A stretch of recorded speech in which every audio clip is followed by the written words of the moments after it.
Mes sœurs, comment vous avez rencontré vos maris? C'est pas spécialement que je suis en recherche, pas du tout, mais je me pose des questions, genre moi je rencontre jamais personne. Quand je demande à des gens proches de moi, ben c'est au collège, au lycée, au travail. Il y a comment qui travaillent qu'avec des vieux?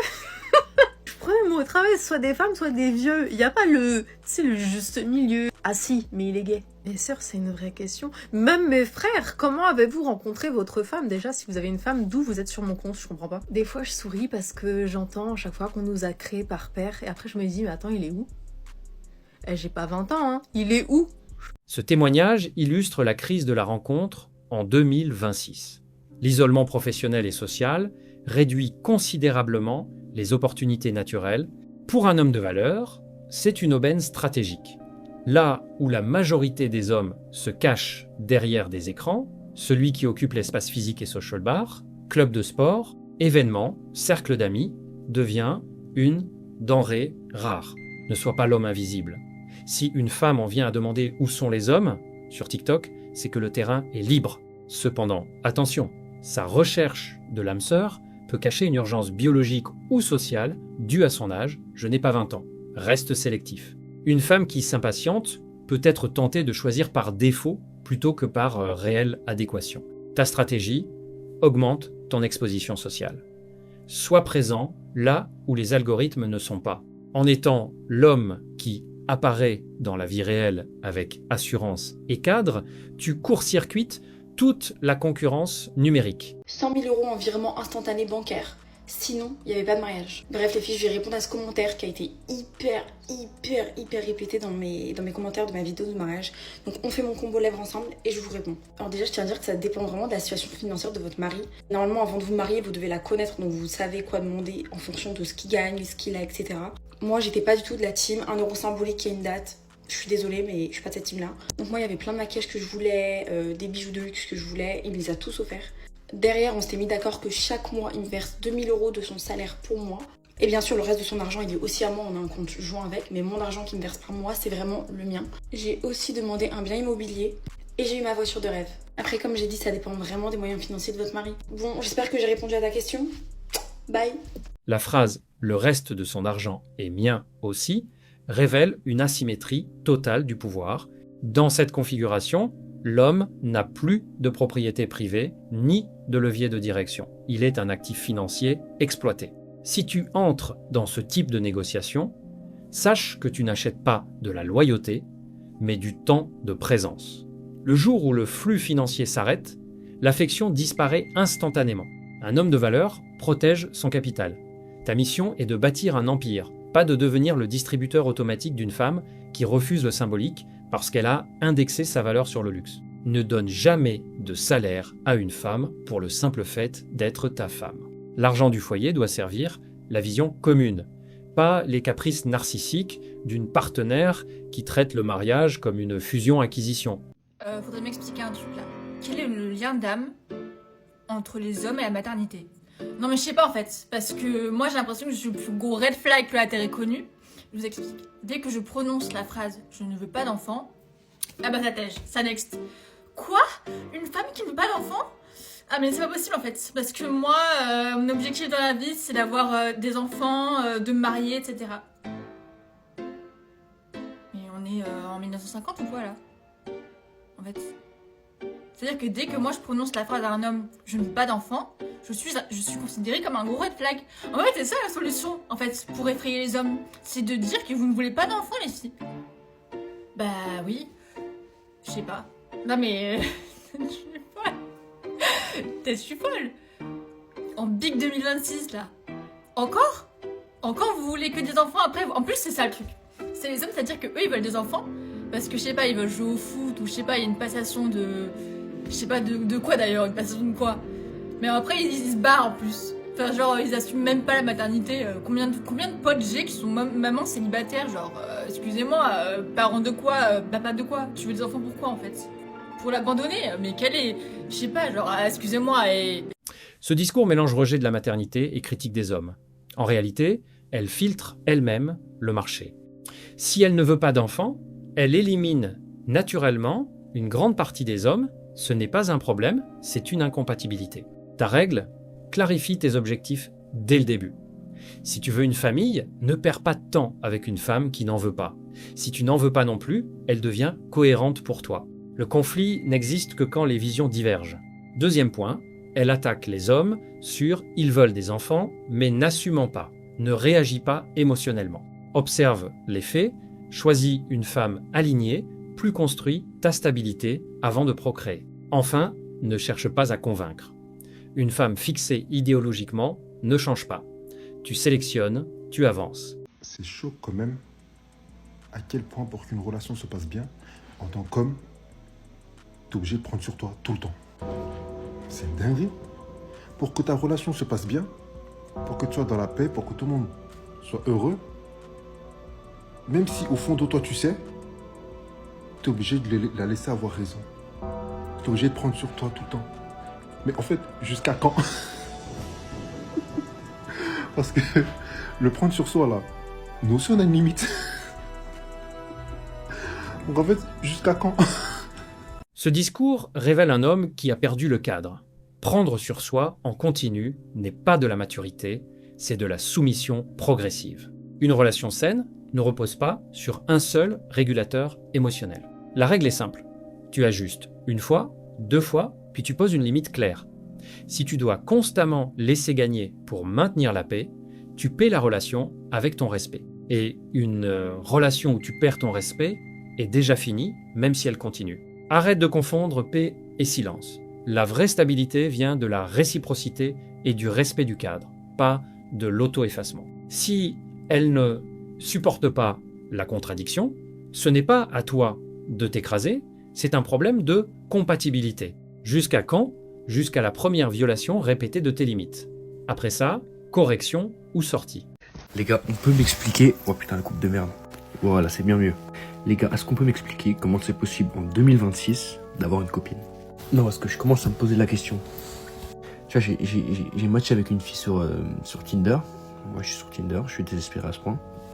Et puis on commence à parler et puis... vas-y, le feeling il passe super bien. On se parle et tout, questions banales, comment tu vas, c'est quoi ta couleur préférée? Bon, bref, j'essaie d'être un peu original sur les bords. Et puis qu'est-ce qui se passe? Je vais au travail. Et le soir, elle me dit, viens, on s'appelle. Donc comme je suis pas un mec en chien et désespéré, bah j'accepte tout de suite. Et puis bref, on s'appelle, on s'appelle je crois de 23h jusqu'à 2h du matin, les gars, c'est pour vous dire. Et elle me dit quoi? Elle me dit, ouais, viens chez moi. Comment ça, c'est aussi facile que ça? C'est quoi, il y a un cheat code? Puis bref, vous l'avez compris, comme je suis pas du tout désespéré, à 2h du matin, bah, je vais chez elle. Bref, je vais chez elle de 2h jusqu'à 5h du matin, je vous promets, il se passe rien. Mais tout se passe parfaitement, on rigole, on est dans un bon feeling, tout ça, parfait. Bref, vers 5h du matin, elle commence à être fatiguée, moi aussi. Donc, je rentre chez moi, je fais la bise, je rentre chez moi. Le lendemain matin, enfin le lendemain, toute la journée, je retourne au travail, je travaille, je lui envoie des messages toute la journée, elle m'en envoie aussi. Le feeling n'a pas changé, c'est le même exactement. Et arrive le soir et tout ça, je suis au taf, je lui dis t'es chaud pour qu'on se voit mardi parce qu'on devait se voir le lendemain. Il dit ouais vraiment je suis chaud, pas de soucis, on se voit, machin. Je vais pour prendre une pause clope, machin. Je regarde mon téléphone, je snap pour essayer de m'envoyer un snap. Elle m'a bloqué. Comment on est censé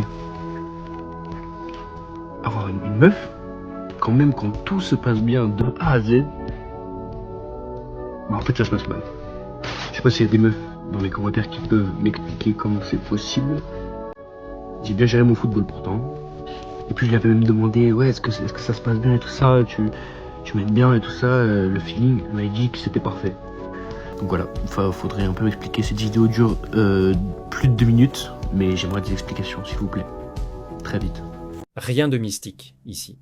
Tu as vécu un pic d'émotion plus chute brutale. Nuit longue, appel 11 et 2, déplacement à 2, tu as surinvesti trop vite. Elle a consommé l'expérience, attention, validation, moment fun, puis est passée à autre chose. Erreur clé, tu as cherché à valider le lien, tu m'aimes, le feeling, trop tôt.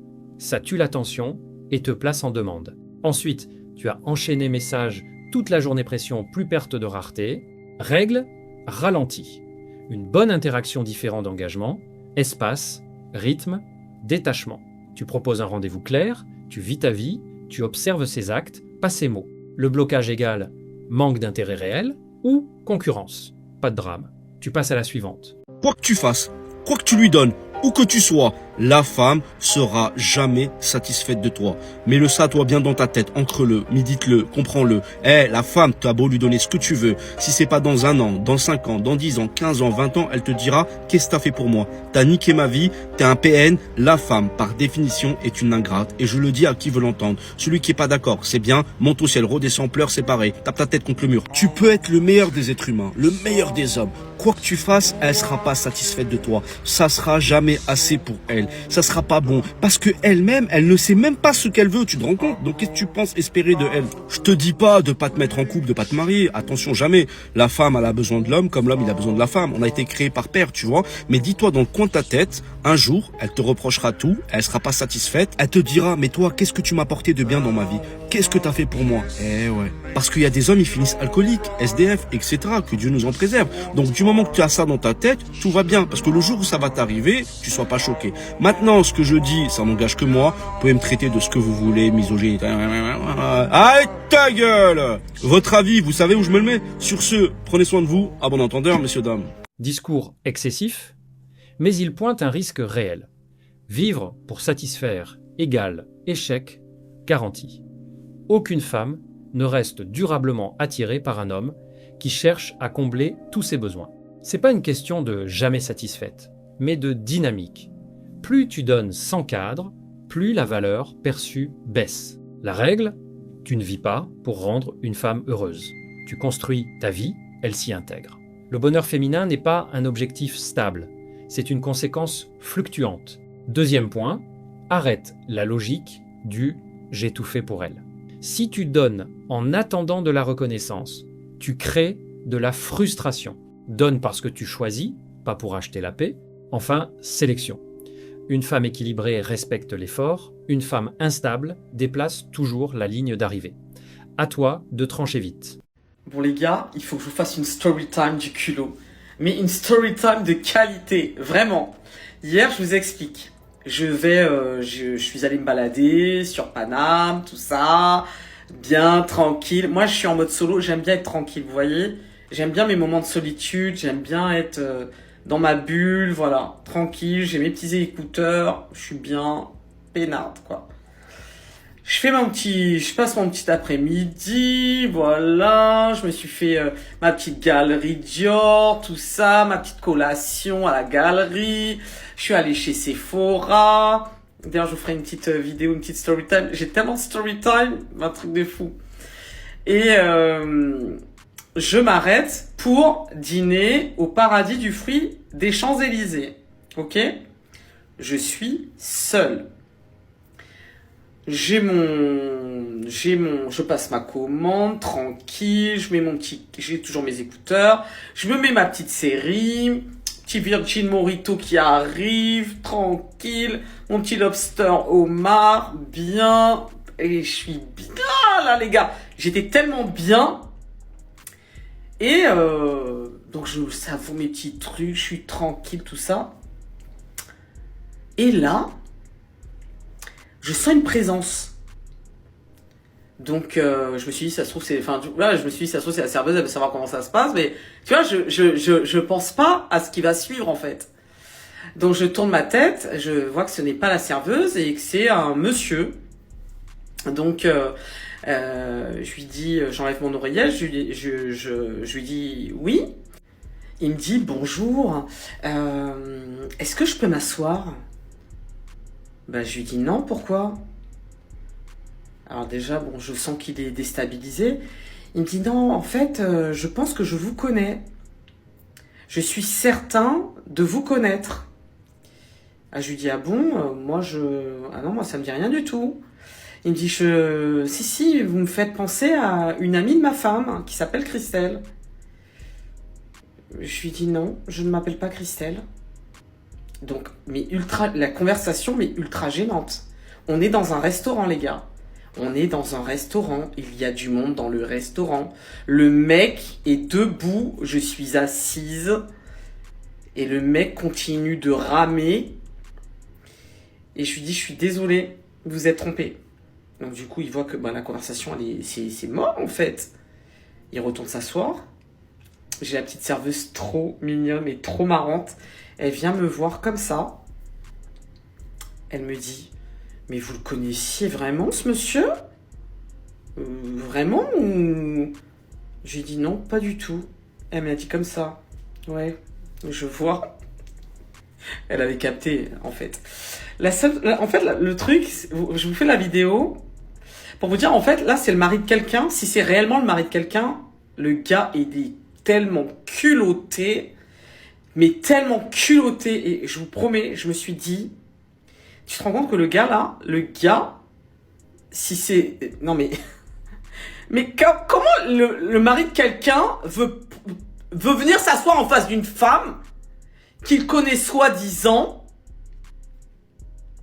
mais tu penses la connaître, mais finalement tu la connais pas tant que ça, la meuf, parce que tu n'es même pas sûr de la reconnaître, donc tu ne dois même pas la connaître en fait.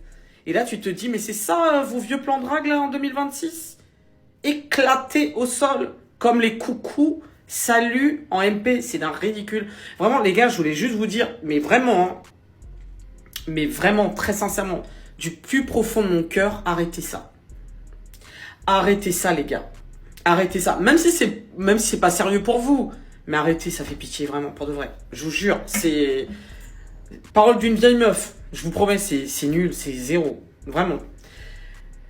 Et là, honnêtement, je vous jure, j'ai pensé, je me suis dit, imagine-toi que le gars est vraiment marié. Le gars est vraiment le mari de quelqu'un. Et vous savez, j'ai pensé à mon mari, je me suis dit, mais oh mon Dieu Seigneur, aïe mon Dieu, mais c'est mon Dieu, ouais, je veux même pas y penser. Du coup, je fais un petit compte rendu à mon petit mari, je lui explique ce qui s'est passé. Il était très attentif, hein. Il m'a dit comme ça. Ah ouais, il y en a, ils ont peur de rien. Hein.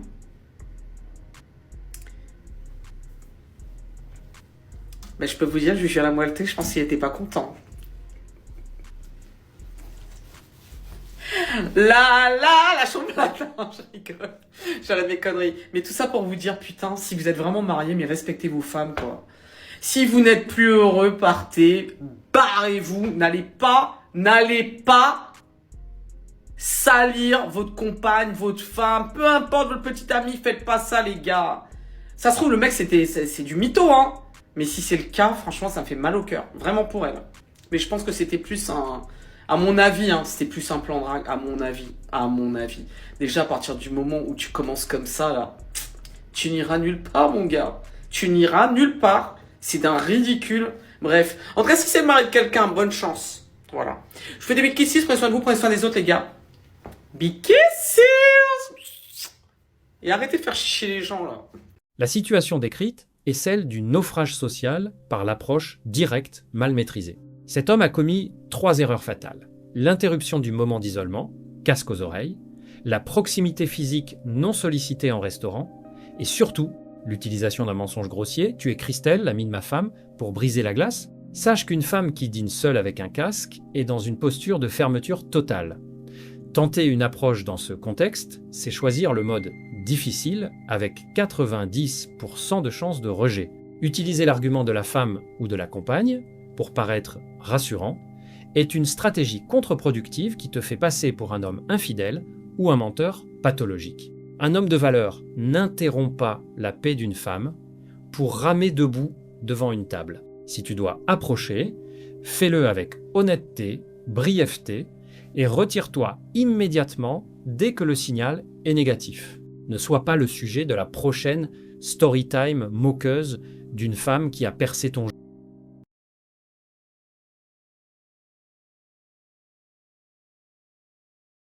Si cette analyse t'a parlé, alors ne bouge pas. La vidéo qui s'affiche à l'écran en ce moment va sûrement te plaire.